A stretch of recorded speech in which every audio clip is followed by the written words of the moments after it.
কাতারের রাজধানী দোহায় বুধবার যুক্তরাষ্ট্র ও ইরানের কর্মকর্তাদের পরোক্ষ আলোচনা শেষ হয়েছে। নিজেদের মধ্যে যোগাযোগ চ্যানেল খোলার সিদ্ধান্তের মাধ্যমে এই সংলাপ শেষ হয়। বৈঠকে যুক্তরাষ্ট্র ইরান ইস্যুতে ইতিবাচক অগ্রগতি হয়েছে বলে দাবি করছে কাতার।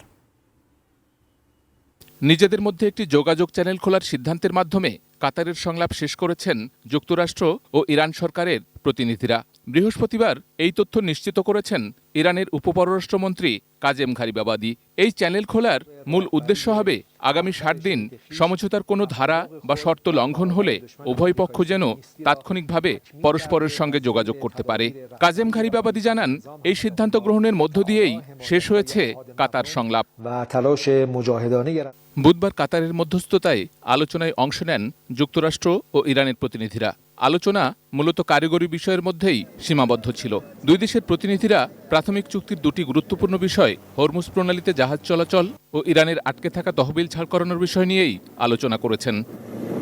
কোয়ালিটি সম্পন্ন আন্তর্জাতিক মানের still bar CSRM, committed for better still. কাতারের পররাষ্ট্র মন্ত্রণালয় জানিয়েছে, কাতার ও পাকিস্তানের মধ্যস্থতাকারীদের সঙ্গে যুক্তরাষ্ট্র ও ইরানের প্রতিনিধিরা আলাদা বৈঠক করেছেন। গত জুনে যে সমঝোতা স্মারকের মাধ্যমে যুদ্ধবন্ধ হয়েছিল, দোহা আলোচনায় সেই বিষয়ে ইতিবাচক অগ্রগতি হয়েছে।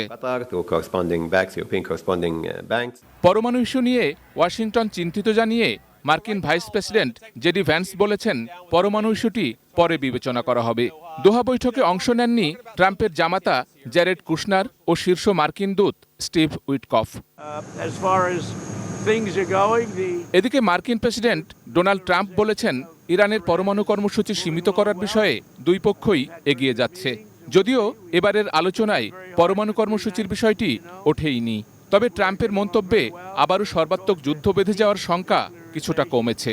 এছাড়া বিশ্ববাজারে তেলের দাম গত 4 মাসের মধ্যে সর্বনিম্ন পর্যায়ে নেমে এসেছে। Sheikh Abdus Salam, desk report, ATN news.